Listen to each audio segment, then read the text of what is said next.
Hi everyone and welcome back to my channel, and today I will be taking you through some charity shop CD purchases, and these were all £1 or less. And first up we've got the debut album by Sea Level from 1977 that was released on the Capricorn label, and they were a split off from the Allman Brothers. It's basically the Allman Brothers without the two guitar players, and they were led by keyboardist Chuck Leavell, and this is a reissue from the Capricorn Classics remaster series from the 1990s, and I think it's quite difficult to get a hold of now. If you love Jessica by the Allman Brothers, I think you'll love this album. It's a bit sort of jazz rock at times, but they don't stray too far from their southern R&B roots. And Chuck Leavell, by the way, became the musical director for the Rolling Stones in the early 1980s and has been working with them ever since. Next up, it's Crosby, Stills and Nash and Demos.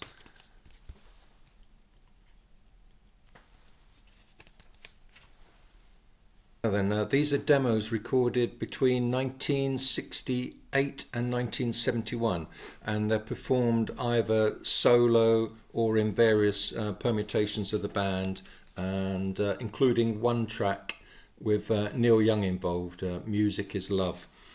These are intimate performances, and David Crosby's vocals especially just shine on the tracks that he features on. And it's an early example of the band raiding their vaults, tape vaults, to open them up to the public. And next it's a double CD by Spirit, Time Circle 1968-1972, and this was released on the SPV label. And you get a nice booklet included as well. This was £1 from my local charity shop. I actually have the original issue of this already, which came out in the early 1990s, but this version adds a nice digipack, and there's also 4 additional tracks been added on the second disc. This is a superlative compilation of early Spirit, covering their albums, 4 albums from 1968 to 1970, plus you get one track from the Potato Land sessions from 1972. Next up, it's another purchase from my local charity shop, On the Threshold of a Dream, the Moody Blues. I actually picked up quite a few of these Moody Blues CDs, 6 or 7 of them. I may show 1 or 2 in future videos. As you can see, you get a great number of bonus tracks, which make it really good value. And you get a nice booklet included telling you all about it. This was their 4th album and it's from 1969. Mike Pinder really excels on this record, on mellotron and grand piano, and also as a songwriter. Like many progressive rock bands, as the keyboard player, he really is the heart of the band. Next, it's British Sea Power, Open Season. And this was their 2nd album, which came out on the Rough Trade label. It adds beautiful string arrangements to their post-punk guitar sound, and really adds another dimension to the sound.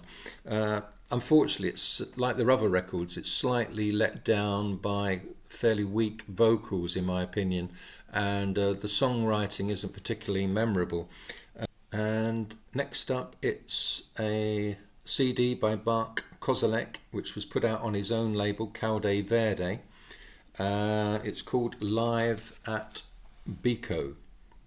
I bought this for 50p at the same time as I bought the Finally LP by Mark KOZELEK, which I mentioned in a previous video. The covers on that previous CD really wowed me. But this live recording is far less essential.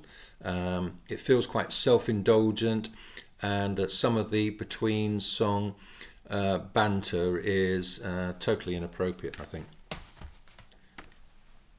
Arthur Prysock is next with a compilation called Morning, Noon and Night, The Collection, which was put out by the Verde label. He was a jazz and blues crooner with a gorgeous deep baritone voice.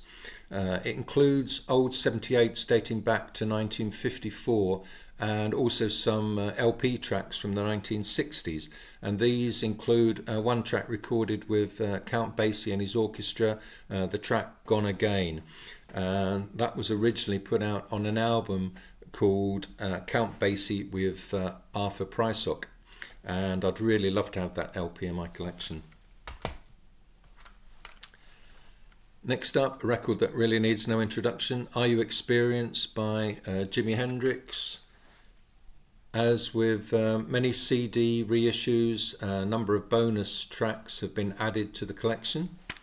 It's an extraordinary debut album. He arrived fully formed and the songs are just timeless, and there's none of the self-indulgence which tended to for me, ruin a lot of his live recordings that have been released over the years.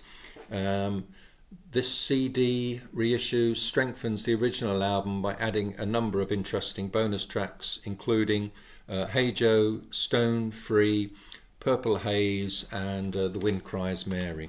Next up, it's the 13th album by Rush, Presto, which came out in 1989. It wasn't critically acclaimed at the time. The opening track, to show you the tracks on the back, the opening track, Show Don't Tell, is typical of the sound. It's a very commercial 80s sound, but the musicianship is certainly unmatched by very few trios at that time. And another artist who needs no introduction, David Bowie, and his 13th album. This was Lodger, put out by EMI on this reissue. The opening track, Fantastic Voyage, I think is a candidate for one of his very best vocal performances. After this high point, the album does fade a bit, but Boys Keep Swinging was the big hit from this album. Next up, it's Donovan and A Gift from a Flower to a Garden, and this came out on EMI, and the original double album came out in 1967, and it finds Donovan at his absolute creative peak, in my opinion. There's electric tracks on disc 1 and more acoustic type tracks on disc 2. Yes, this is sort of hippy dippy whimsy, which can grate at times, but I do enjoy his openness and honesty and the sort of unmacho childlike quality which he shares with his contemporary Syd Barrett, and this is what makes this album particularly special for me. Next up, we have a superlative compilation of the best of Parliament, Give Up the Funk, and this was put out by Mercury, and it covers the 8 studio albums that George Clinton's band recorded between 1974 and 1980. In terms of chart success, Flashlight is probably the most well-known track on here, but some of the deeper cuts are full of equally life-enhancing sounds and musicianship of the absolute highest standard.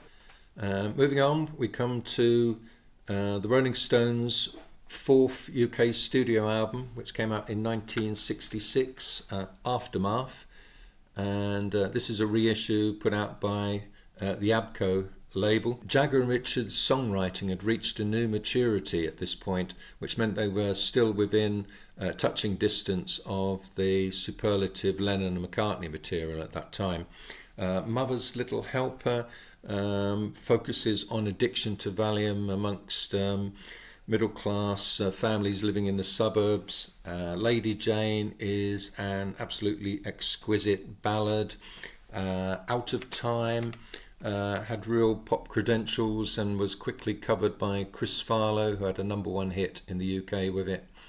And it's an album which doesn't get as much praise as the post-68 albums by the Rolling Stones.